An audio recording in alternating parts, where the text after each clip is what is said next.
दूसरा प्रश्न। भगवान बुद्ध को उस विधवा पर भी दया नहीं आई जिसका इकलौता नन्हा मृत्यु ने छीन लिया था, और उन्होंने मृत्यु सैया पर पड़े स्वर्णकार को मृत्यु की तैयारी करने का उपदेश दिया। दूसरी तरफ जीसस क्राइस्ट ने अंधे को आंख, रोगी को आरोग्य और मृत को जीवन दान किया। फिर भी आश्चर्य कि बुद्ध महाकारुणिक कहलाते। किनकी करुणा अधिक है, बुद्ध की या क्राइस्ट की?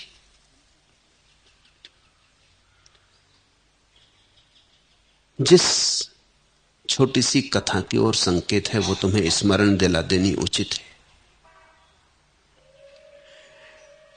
एक स्त्री का एकलौता बेटा मर गया, वही उसका सहारा था। उस पर ही उसने सारा जीवन निछावर किया था। उसके दुख का कोई पारावार न था। वो छाती पीटती और लौटती और बाल नोचती। मोहल्ले पड़ोस के लोग समझा समझा के हार गए, लेकिन वो सुनती ही ना। वो अपने बेटे की लाश भी देने को राजी नहीं। वो उसको छाती से लगाए। उसे आशा है कि कोई चमत्कार हो जाएगा। उसे आशा है कि उसकी पीड़ा, उसका दर्द, उसके आंसू भगवान समझेगा। उसकी पुकार कहीं तो सुनाई पड़ेगी, कहीं तो न्याय होगा। उसने सुन रखा है कि उसके दरबार में देर है, अंधेर नहीं। तो वो छोड़ने को राजी नहीं है। वो उस बेटी की लाश को लेके घूमती है। वो एक क्षण को छोड़ती नहीं, रात सोती नहीं कि कोई उसकी लाश को जला ना दे। तब तो लोगों ने समझा कि वो पागल हो गई। कोई उपाय न था। गांव में बुद्ध का आगमन हुआ था तो लोगों ने कहा, ऐसा कर, अगर तू सोचती है कि चमत्कार हो सकता है तो इस बेटे को लेकर बुद्ध के पास चली जा। इससे बड़ा और क्या सौभाग्य होगा। जाके बुद्ध के चरणों में इस बेटे को रख दे। अगर हो सकता है जीवन पुनः तो हो जाएगा। गांव के लोग तो जानते थे ये होगा नहीं, ये कभी हुआ नहीं, लेकिन शायद बुद्ध के पास जाने से इसे कुछ समझ आ जाए। वो गई। उसने बुद्ध के चरणों में लाश रख दी और उसने कहा, करुणा करें, आप तो महाकारुणिक हैं, मेरे बेटे को जिला दें। बुद्ध ने कहा, ठीक, तू एक काम कर, गांव में चली जा और ऐसे घर से सरसों के बीज मांग ला जिस घर में कोई कभी मरा ना हो। वैसे बीज मिल जाएं तो ये बेटा अभी जी जाएगा। उस स्त्री के तो आंसू सब तिरोहित हो गए। वो तो नाच उठी। उसने कहा, मैं अभी लाती हूं, ये कोई बड़ी बात नहीं है।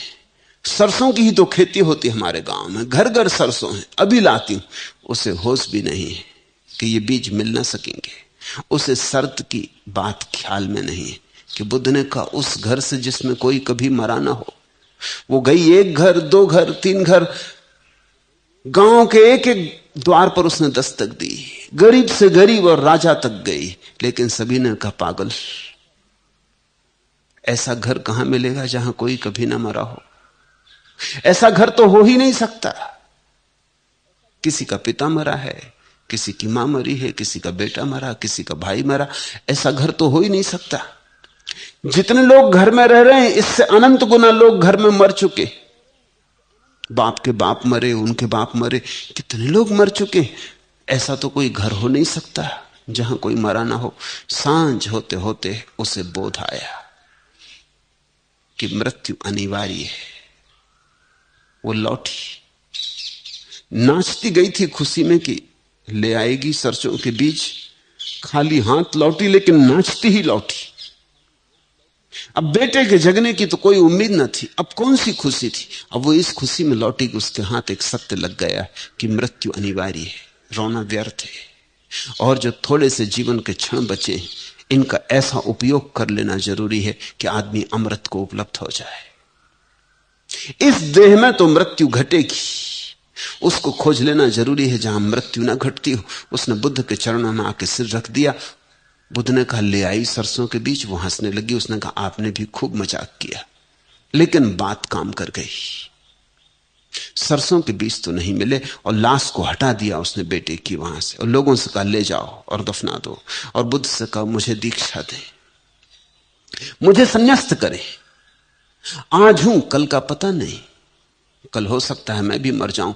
जब सभी मर जाते हैं तो मैं भी ज्यादा देर टिकने वाली नहीं हूं, इसलिए अब एक क्षण भी खोना उचित नहीं है। कौन बेटा है, कौन मां है, अब मुझे उसकी तलाश करनी है जो शाश्वत है, चिरंतन है। मुझे दीक्षा दे, देर ना करें। वो दीक्षित हुई। वो बुद्ध की बड़ी भिक्षुओं में एक भिक्षुणी सिद्ध हुई। जो स्त्रियां बुद्ध के सानिध्य में परम सत्य को उपलब्ध हुई, उनमें एक स्त्री वह भी थी।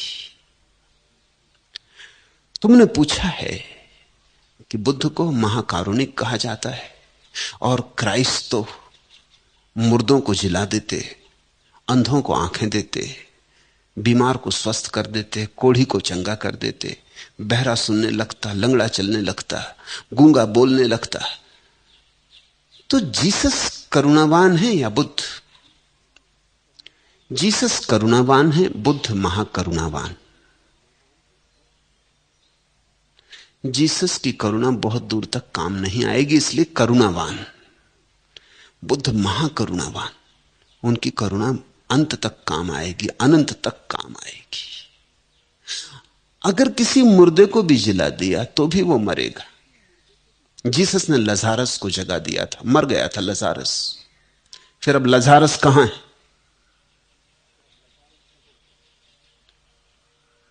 फिर मर गया। एक ही बार मरा था, अब दोबारा मरा। तो करुणा का कुल परिणाम यह हुआ कि लजारस को दोबारा मरना पड़ा। जीसस ने लोगों की आंखें ठीक कर दी थी। कहां हैं वे लोग? आंखें भी गईं, वे भी गए। लंगड़ों को चला दिया था। कहां हैं वे लोग? कब्रों में सड़ गए होंगे। जीसस करुणावान है, इसमें कोई संदेह नहीं। लेकिन जीसस की करुणा कितने दूर तक काम आती? जीसस ने जो किया है वो तो अब डॉक्टर करने लगा। अगर अभी मुर्दे को नहीं जिला पा रहा है तो वो भी इस सदी के पूरे होते होते जिला लेगा, वो कुछ अड़चन की बात नहीं। तो जीसस चिकित्सक हैं ज्यादा से ज्यादा, बुद्ध महाचिकित्सक, महाकरुणावान। इसलिए हमने बुद्ध को करुणावान नहीं कहा, महाकरुणावान कहा है। बुद्ध कुछ ऐसा जीवन दे देते हैं जो फिर कभी छुड़ाए ना छूटेगा। कुछ ऐसी आंख दे देते हैं जो फिर कभी ना फूटेगी। कुछ ऐसे कान दे देते हैं, कुछ ऐसे श्रवण की क्षमता दे देते हैं कि जो सुनने योग्य है सुन लिया जाएगा। कुछ ऐसे पैर दे देते हैं जो कि अगम्य में गति हो जाती, अज्ञात में प्रवेश हो जाता है। बुद्ध भी देते हैं, देह पर नहीं, आत्मा पर, बाहर नहीं, भीतर। भारत ने इस बात को बहुत मूल्य कभी दिया नहीं कि अंधे को आंख मिल जाए कि बहरे को कान मिल जाए, इससे क्या होगा? इतने तो लोग हैं जिनके पास आंख है, आंख वालों के पास भी आंख कहां, एक और अंधे को आंख मिल गई, इससे क्या होगा? इतने तो लोग हैं कान वाले, इन्हें कुछ भी तो सुनाई नहीं पड़ा अब तक। कौन सा संगीत सुना इन्होंने, कौन सा सत्य सुना इन्होंने? और जीसस को खुद ही तो बार बार अपने शिष्यों से कहना पड़ता, आंखें हो तो देख लो, कान हो तो सुन लो।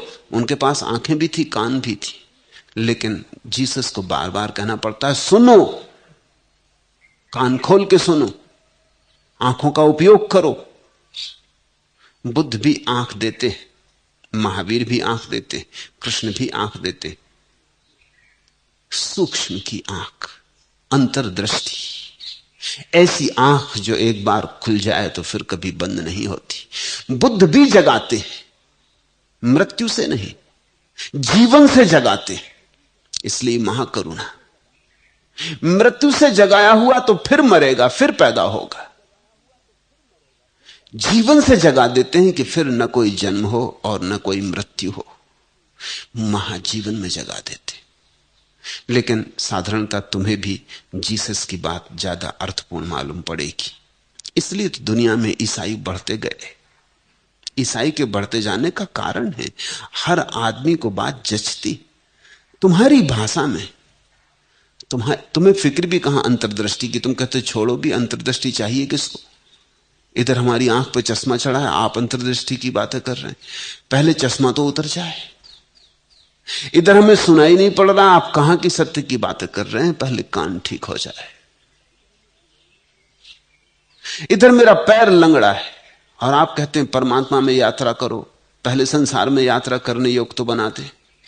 तुम्हारी आकांक्षा के अनुकूल है जीसस की करुणा। जीसस की करुणा तुम्हारे हिसाब से करुणा है, बुद्ध की महाकरुणा बुद्ध के हिसाब से। फर्क को समझ लेना। जीसस तुम्हें वही देते हैं जो तुम मांग रहे हो। जीसस तुम्हें प्रेय देते हैं, बुद्ध तुम्हें श्रेय देते हैं। श्रेय तुमने मांगा नहीं, इसलिए तुम बुद्ध को शायद धन्यवाद भी नहीं दोगे, क्योंकि जो तुमने मांगा ही नहीं है उसको तुम धन्यवाद क्यों दोगे। जो बात तुमने मांगी ही नहीं थी, शायद तुम नाराज ही होगे कि हम कुछ मांगने आए, आप कुछ दे रहे हैं। हम कहते हैं आंखें ठीक कर दो, आप कहते हैं कि ध्यान करो, अंतर्दृष्टि खुल जाएगी। संभालो अपनी अंतर्दृष्टि, तुम कहना चाहते हो। हमें आंख चाहिए, चमत्कार चाहिए, इसलिए तो तुम चमत्कारी के पीछे इकट्ठे हो जाते हो। वहां तुम्हें आशा दिखती है, तुम्हारा जीवन से मोह नहीं छूटा है। तो जीवन को जो संभाल देता है, संवार देता है, तुम उसकी पूजा करते हो।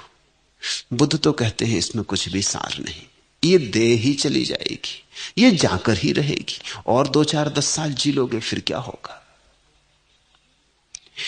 मरना तो सुनिश्चित है। जब मरना सुनिश्चित है तो कुछ ऐसा करो कि मरने की प्रक्रिया सदा के लिए छूट जाए। तो कुछ ऐसे अंतरलोक में जागो जहां मृत्यु घटती नहीं। इसलिए अगर तुम मुझसे पूछते हो तो मैं कहूंगा बुद्ध महाकरुणावान, क्राइस्ट करुणावान। क्राइस्ट तुम्हें समझ में आएंगे, बुद्ध तुम्हें समझ में ना आएंगे। जो तुम्हें समझ में आ जाता है वो तुम्हें रूपांतरित ना कर पाएगा। जो तुम्हें समझ में नहीं आता उसी के साथ तुम्हारे जीवन में क्रांति घटित होगी। एक जीसस के जीवन की बड़ी प्यारी कहानी है, मुझे बहुत प्रिय। ईसाइयों ने तो उसे लिखा भी नहीं, बाइबल में संग्रहित भी नहीं किया, लेकिन सूफियों ने उसे बचा रखा है।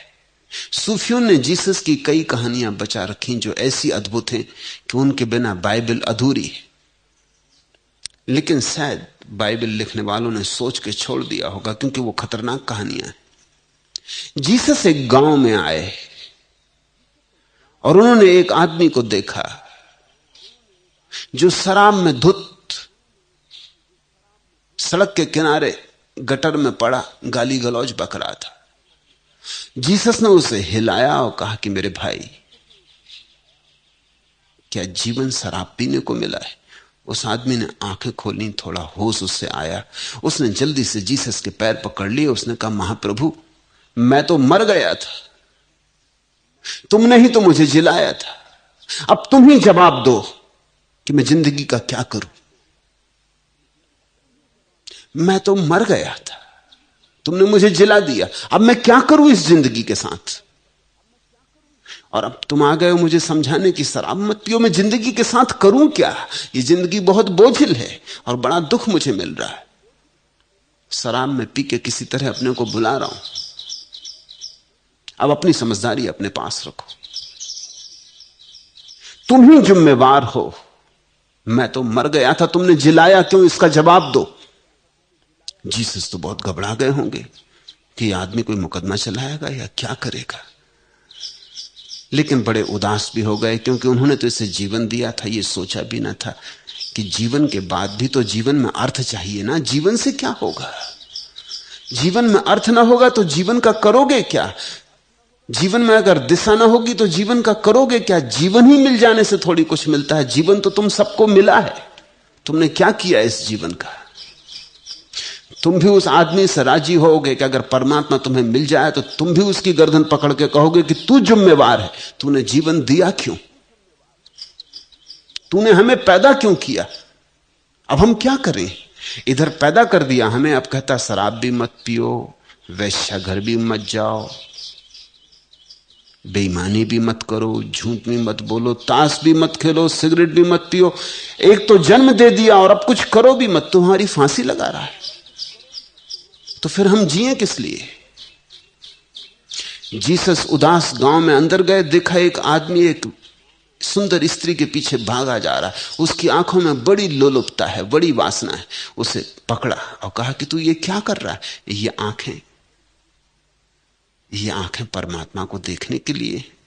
उस आदमी ने जीसस के पैर छुए और कहा, महाप्रभु क्षमा करो, लेकिन ये मुझे कहना ही पड़ेगा कि मैं अंधा था और तुम्हें मेरी आंखें ठीक की। अब तुम मुझे ये भी तो बताओ, इन आंखों का करूं क्या? रूप न देखूं, सौंदर्य न देखूं, तो फिर अंधा ही क्या बुरा था? आखिर आंख का तो मतलब ये होता है कि आदमी रूप देखे, सौंदर्य देखे। तो अंधा होने में क्या बुराई थी? मुझे आंखें क्यों दी? मैं तो अंधा ही भला था, न दिखता था न पीड़ा थी। जब से ये आंखें मिल गई हैं, रूप दिखता है, रूप बुलाता है, अदम्य है उसकी पुकार। और अब इधर आप आ गए तो मुझे फिर से अंधा बना दो। जीसस तो बहुत हैरान हो गए। वो उदास गांव के बाहर निकल आए। उन्हें तो बड़ी चोट लगी होगी कि ये क्या हुआ? मैंने तो लोगों की सेवा की, करुणा की, और ये लोग क्या कह रहे हैं? एक आदमी को गांव के बाहर देखा कि फांसी लगाने का इंतजाम कर रहा है एक झाड़ के साथ। उससे पूछा कि भाई ये तू क्या कर रहा है? उसने कहा कि अब दूर रहो और ध्यान रखना, अगर मैं मर जाऊं तो मुझे जिला मत देना, क्योंकि मैं बुरी तरह ऊब गया हूं, और आप अपनी रास्ता लो। इस जीवन में रखा क्या है? यही तो ज्यापाल सात्र पूछता है कि इस जीवन में रखा क्या है, अर्थ कहां? यही तो दुनिया के सारे विचारशील लोग पूछते हैं कि इस जीवन में प्रयोजन क्या है। A tale told by an idiot, किसी मूर्ख के द्वारा कही हुई कथा मालूम होती, जिसमें कुछ भी अर्थ नहीं मालूम होता। इसे समाप्त क्यों ना कर दें? दोस्तोयेवस्की का एक पात्र दोस्तोयेवस्की के प्रसिद्ध उपन्यास ब्रदर्स कर्माजोव में चिल्ला के ईश्वर से कहता है कि ये टिकट जो तूने मुझे जीवन में प्रवेश के लिए दी थी, अब वापस ले ले। तू है कहां? तू है भी, अगर है तो प्रमाण दे। ये मेरे जीवन के प्रवेश की जो तूने आज्ञा दी थी, इसे वापस ले ले, क्योंकि इस जीवन में कुछ भी नहीं है। धन्यवाद देना तो दूर, आदमी ईश्वर को गुनहगार मानता है। तुमने जीवन दिया क्यों? यहां है क्या सिवाय दुख और पीड़ा के? लेकिन जीसस की भाषा तुम्हें समझ में आती है, क्योंकि तुम्हारी वासना के करीब पड़ती है, तुम्हारी कामना के करीब पड़ती। तुम चाहते हो सुंदर रूप हो, लंबा जीवन हो, बड़ी उम्र हो, धन हो, पद हो, प्रतिष्ठा हो। जीसस की चमत्कारी जीवन व्यवस्था तुम्हें आकर्षित करती। बुद्ध के पास तो सिर्फ वही लोग जाएंगे जो इस जीवन से ऊब गए। ये जो 3 आदमी जिनकी मैंने तुमसे कहानी कही, जिन्होंने जीसस को कहा कि क्षमा करो महाराज, तुम्ही ने झंझट में डाल दिया, ये तीनों आदमी अगर बुद्ध के पास जाते तो इन्हें मार्ग मिलता। तो बुद्ध कहते ठीक ही है, तुम ठीक ही कहते हो। जीवन में रखा क्या है? जीवन दुख है, जन्म दुख है, जीवन दुख है, जरा दुख है, मृत्यु दुख है, सब दुख है। तुम ठीक कहते हो। अगर बुद्ध को जीसस मिलते तो जीसस से बुद्ध कहते ऐसा करो ही मत, लोगों को जगाओ। ये तुम जो करुणा कर रहे हो, ये करुणा महंगी है, घातक है। मुझे जीसस मिले तो मैं भी उनसे यही कहूंगा कि ये करुणा घातक है। ये करुणा माना कि लोगों को जचती है क्योंकि लोगों की ये मांग है, लेकिन लोगों को जो जचता है अगर वही ठीक होता तो तुम्हारी जरूरत क्या है? लोगों के जचने के ढंग को बदलना है, लोगों का प्रेय बदलना है, लोगों को श्रेय देना है, लोगों को बताना है कि असली आंख और है, असली कान और है, असली जीवन और है, देह का जीवन नहीं, मन का जीवन नहीं। तुम्हारा प्रश्न सार्थक है। मैं तो बुद्ध के साथ राजी हूं। बुद्ध महाकरुणावान है। लेकिन जीसस के साथ जाति हो जाएगी अगर मैं इतनी बात तुम्हें याद न दिला दूं कि बुद्ध जिस देश में पैदा हुए उसमें हजारों वर्ष के बुद्धत्व का इतिहास था। इसलिए इतनी ऊंची महाकरुणा की बात समझने वाले लोग भी मिल सकते थे, मिल गए थे। जीसस ने जो काम शुरू किया वो एक ऐसी जगह शुरू किया जहां कोई बुद्धत्व का इतिहास ना था। यहूदी जिनको पैगंबर कहते हैं वो भी आधे राजनीतिज्ञ। यहूदियों के पैगंबरों में एक भी आदमी बुद्ध और महावीर और कृष्ण की कोटि का नहीं। इसलिए तो जीसस को सूली लगा दी उन्होंने। हमने सूली नहीं लगाई बुद्ध को। कुछ ऐसा थोड़ी था कि बुद्ध ने कोई क्रांति की बातें नहीं कही। बुद्ध ने महाक्रांति की बातें कही, जड़ मूल से उखाड़ दिया इस देश की धारा को, परंपरा को। फिर भी हमने फांसी नहीं लगाई। हम नाराज भी हुए तो भी हमने फांसी नहीं लगाई। हमें अगर बुद्ध की बात नहीं भी पसंद पड़ी तो भी हमने फांसी नहीं लगाई।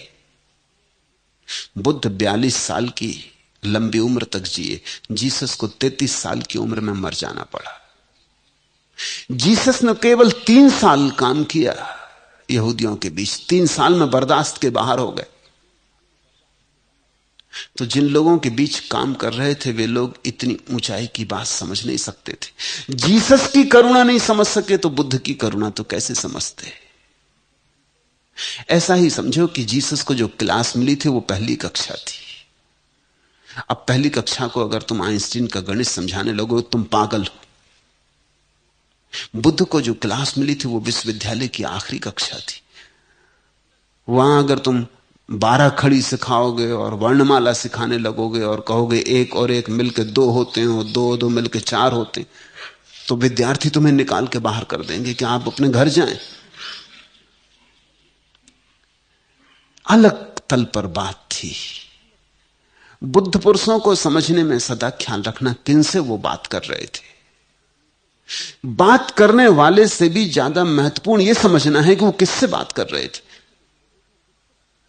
क्योंकि बुद्ध पुरुष को यह तो दिखाई पड़ता है कि जिससे बात कर रहे हैं उसकी समझ के बहुत दूर ना हो जाए, थोड़ी दूर हो, जरा सी दूर हो कि थोड़ा सर के आगे बढ़े, लेकिन बहुत दूर ना हो जाए, नहीं तो वो सुनेगा ही नहीं, उसकी समझ में ही ना आएगा। देखते ना कि एक एक सीढ़ी चढ़ के आदमी पहाड़ चढ़ जाता, लेकिन सीधी खाई से और पहाड़ पर छलांग तो नहीं लगती। एक एक सीढ़ी करीब है, एक पैर उठाया, फिर दूसरी सीढ़ी करीब आ गई, फिर दूसरा पैर उठाया, ऐसे एक एक कदम रख के आदमी हजारों मील की यात्रा कर लेता है। बुद्ध जिनसे बात कर रहे थे वो बड़े और तरह के लोग थे। जीसस जिनसे बात कर रहे थे वो और तरह के लोग थे। मोहम्मद जिनसे बात कर रहे थे वो और तरह के लोग थे। इस अर्थों में बुद्ध सौभाग्यशाली, इस अर्थों में मोहम्मद और जीसस सौभाग्यशाली नहीं है। वो प्राइमरी स्कूल में शिक्षक थे। प्राइमरी स्कूल की भाषा बोलनी पड़ती। उपनिषदों का मजा या धम्मपद का मजा और है। कुरान पढ़ो तो ऐसा लगता है जैसे कि बहुत नासमझों के लिए लिखी गई है। ऊंचाइयां नहीं, कभी कभी ऊंचाई आती मगर आमतौर से ऊंचाइयां नहीं। क्षुद्र बातों का भी ब्यौरा है, शादी विवाह का भी ब्यौरा है, समाज व्यवस्था का भी ब्यौरा है, कैसा आदमी उठे चले व्यवहार करे इसका भी ब्यौरा है। वैसी स्थिति बाइबल की है। धम्मपद या उपनिषद या जिन सूत्र बड़ी आकाश की बातों में है, बड़ी दूर ऊंचाइयां हैं उनकी, बादलों के पार। जब पहली दफा उपनिषदों का अनुवाद हुआ पश्चिम की भाषाओं में तो उनको समझ में ही ना पड़े कि ये धर्म ग्रंथ कैसे, क्योंकि इनमें धर्म की तो कोई बात ही नहीं। जिसको ईसाई धर्म समझते उसकी बात है भी नहीं। चोरी मत करो, एक दफे नहीं कहता उपनिषद की चोरी मत करो। ये बात ही समझ में नहीं आती। ये कैसा धर्म हुआ कि चोरी मत करो, बेईमानी मत करो, लिखा ही नहीं है। झूठ मत बोलो, लिखा ही नहीं है। 10 आज्ञाएं मोजिस की, उनका तो कहीं उल्लेख नहीं। पर स्त्री गमन मत करो। जब पश्चिम में पहली दफा अनुवाद हुआ तो यह विचार उठना स्वाभाविक था कि इनको धर्म ग्रंथ कहें, क्योंकि जो उनकी धर्म ग्रंथ की धारणा थी उसमें तो नैतिक नियम होने चाहिए, क्या करो क्या ना करो। मेरे पास लोग आते हैं, वो पूछते हैं कि आप हमें ठीक ठीक बता क्यों नहीं देते कि क्या करें और क्या ना करें। उन्हें पता ही नहीं कि धर्म का जो शिखर है वहां करने और ना करने की बात नहीं, वहां होने की बात है। क्या हो जाए, करने की बात ही छोटी दुनिया की बात है, बाजार की बात है। चोरी ना करो ये तो उनसे कहना चाहिए जो चोर हों। जो लोग बुद्ध के पास आके बैठे थे वो तो धन इत्यादि की दुनिया छोड़ के आके बैठे थे। वो तो खुद ही समझ के आ गए थे कि वो सब बेकार है। चोरी की तो बात दूसरी, अपना धन छोड़ के आ गए थे, दूसरे के चुराने का तो सवाल क्या था। अब इनसे अगर बुद्ध कहें समझा समझा के कि चोरी मत करो तो ये भी सिर पीटेंगे कि आप किससे कह रहे हैं, क्या कह रहे हैं आप। हम अपना दे के आ गए, अब दूसरे का चुराएंगे। ये बात ही फिजूल है। धन की बात समाप्त हो गई, वो अध्याय पूरा हुआ। ये ध्यान की दुनिया में प्रवेश कर गए। इनसे बुद्ध कुछ और ही बात कहते। बुद्ध कहते हैं विचार से कैसे जागो, विचार के पार कैसे हो जाओ। बाइबल और कुरान कहते हैं सद्विचार कैसे करो। बुद्ध कहते हैं विचार के पार कैसे हो जाओ। सद्विचार के भी पार होना है। बाइबल और कुरान कहते हैं पुण्य कैसे करो, बुद्ध कहते हैं पुण्य भी बंधन है, इसके पार होना है। निश्चित ही बड़ी अलग तल पे बातें हो रही हैं, सीढ़ियां बड़ी भिन्न हैं। उपनिषद तो सिर्फ ब्रह्म की चर्चा करते और कोई बात ही नहीं करते। जिनसे ये बातें कही गई होंगी, बुद्ध तो फिर भी हजारों लोगों से बोल रहे थे, उसमें सब तरह के लोग रहे होंगे, समझदार ना समझ। उपनिषद तो बड़ी छोटी छोटी गोष्ठियां थी। 10, 25, 50 शिष्य थे, और शिष्य भी ऐसे वैसे नहीं। कोई 10 साल से गुरु के पास था, कोई 15 साल से गुरु के पास था। उपनिषद शब्द का अर्थ होता है गुरु के पास बैठना। उपनिषद उसके पास बैठना। जो उपासना का अर्थ होता है वही उपनिषद का अर्थ होता है। उपासन, गुरु के पास बैठे थे, गुरु में रमते थे, गुरु की तरंगों में डोलते थे, गुरु की दशा का स्वाद लेते थे, रस लेते थे, गुरु का पान करते थे, गुरु को पीते थे। ऐसे वर्षों जिनके बीत गए थे गुरु के पास बैठे बैठे, जो गुरु का मौन भी समझते थे। ऐसी घड़ी में गुरु चुपचाप बैठा बैठा एक दिन कहता है तत्वमसि, तुम वही हो। अब पश्चिम में जब इसका अनुवाद हुआ तो ये बात जरा बेबूझ लगती है कि तुम वही हो। आदमी होश में है, पागल। किससे कह रहे हो, कौन की बात कर रहे हो, कौन कौन है, तुम वही हो। ये बड़े मौन के लंबे प्रयोग के बाद कही गई बात है। जब शिष्य उस जगह आ गया है जहां संसार समाप्त होता है, ब्रह्म शुरू होता है, वह शुरू होता है। इस घड़ी में गुरु उसे चेताता है तत्वमसि, तुम वही हो। उससे कहता है घबरा मत, ये जो घट रहा है ये तू ही है, ये तेरा ही विराट रूप है, तू भिन्न नहीं है, जा उतर जा। वो नदी से कह रहा है डर मत, ये सागर तेरा ही है, उतर जा, तत्वमसि। अब यहां अगर वो कहे कि चोरी मत करो, पर स्त्री गमन मत करो, तो वो शिष्य कहेगा आप किसके साथ सिर भिड़ा रहे हैं, कहां की पर स्त्री। यहां अपनी स्त्री नहीं है तो पर स्त्री कहां। पहले तो स्व स्त्री होनी चाहिए तब पर स्त्री होती।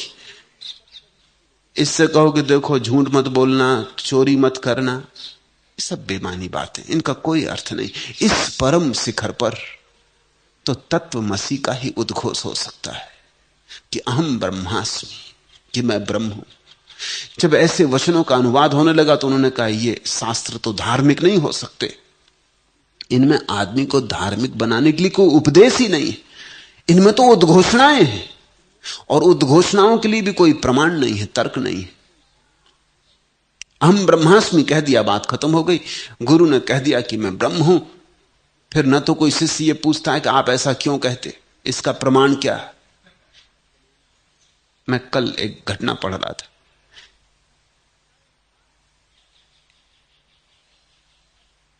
एक संत अपने 10-5 शिष्यों के साथ बैठे, मौन का आनंद चल रहा है, संत भी चुप हैं, शिष्य भी चुप हैं। एक अजनबी आके खड़ा होकर ये सब देख रहा है। वो एक तर्कशास्त्री है, उसको ईश्वर पर भरोसा नहीं है।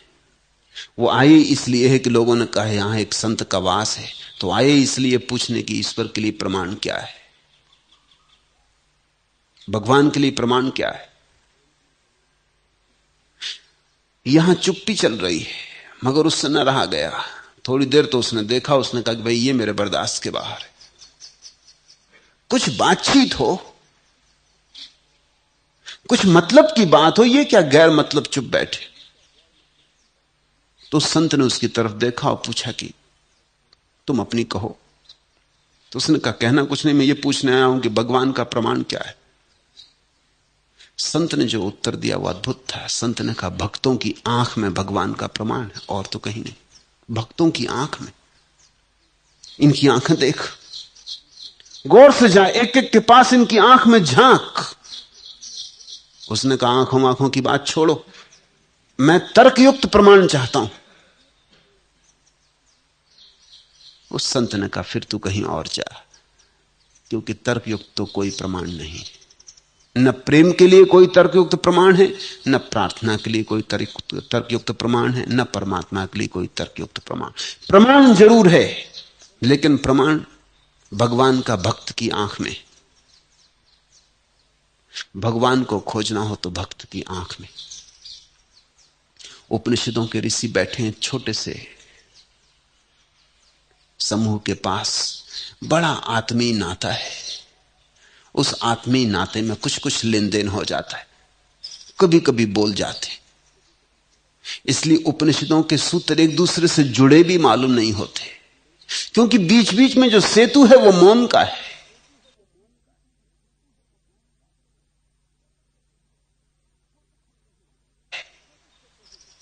छोटे छोटे हैं उपनिषद। आत्म पूजा उपनिषद है, एक पोस्ट कार्ड पर लिखा जा सकता है, वर्षों में पैदा हुआ होगा। और कभी कभी तो ऐसा हुआ है कि एक उपनिषद एक आदमी से पैदा नहीं हुआ, अनेक ऋषियों से पैदा हुआ। एक गुरु कुछ कह के मर गया, फिर उसके शिष्यों में कोई गुरु हो गया, उसने कुछ कहा वो भी जुड़ गया, फिर उसके शिष्य ने कुछ कहा वो जुड़ गया। ऐसे एक उपनिषद पैदा हुआ। एक आदमी के हाथ का बनाया चित्र भी नहीं है, लेकिन जिनने बनाया है एक ही चैतन्य की दशा में बनाया, इसलिए भिन्न भी नहीं है। अलग अलग ने बनाया यह कहना भी ठीक नहीं है, एक ने बनाया यह कहना भी ठीक नहीं है। ये बड़ी और तरह की कृतियां हैं। इस देश का सौभाग्य है, जैसे आज पश्चिम विज्ञान के अर्थों में सौभाग्यशाली है, वैसा ये देश धर्म के अर्थों में सौभाग्यशाली रहा है। हजारों साल की हवा के बाद कहीं ऐसी घड़ियां आती हैं जब हम उन ऊंचाइयों पर आंखें उठा सकें, उन शिखरों को देख सकें जो बादलों के पार है। बुद्ध की महाकरुणा को देखने के लिए तुम्हें समझना पड़ेगा, नहीं तो ये तो बात सीधी साफ समझ में आती है कि अगर ये औरत अपने बच्चे के मरने के बाद जीसस के पास गई होती तो जीसस ने उसे जिला दिया होता। तुम भी कहते कि ये करुणा हुई। ये बुद्ध ने क्या कहा कि सरसों के बीज ले आ, कि सरसों ले आ। ये क्या बात हुई? कुछ कर सकते हो तो कर देते। बुद्ध ने भी कुछ किया। बुद्ध का किया बहुत बड़ा है। बेटा जी जाता तो 20 साल बाद मरता, 50 साल बाद मरता कि 100 साल बाद मरता, मरता तो तो जो घटना घट गई थी वो 100 साल के लिए टल जाती, और क्या होता। 100 साल का मूल्य क्या है इस अनंत समय के प्रवाह में। ऐसे पल जैसे बीत जाते हैं 100 साल।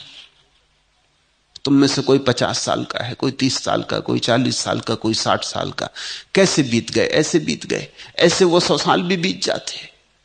फिर बेटा मरता,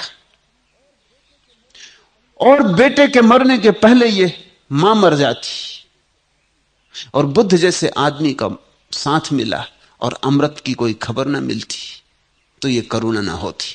बुद्ध ने बड़ी करुणा की, महाकरुणा की। बुद्ध ने कहा तू जा, पता लगा के आ। बुद्ध ने उसे एक बोध का मौका दिया, एक संबोधि का अवसर जुटा दिया। पूछ पूछ घर घर जा जाके उसे समझ में आने लगा कि मौत तो सुनिश्चित है।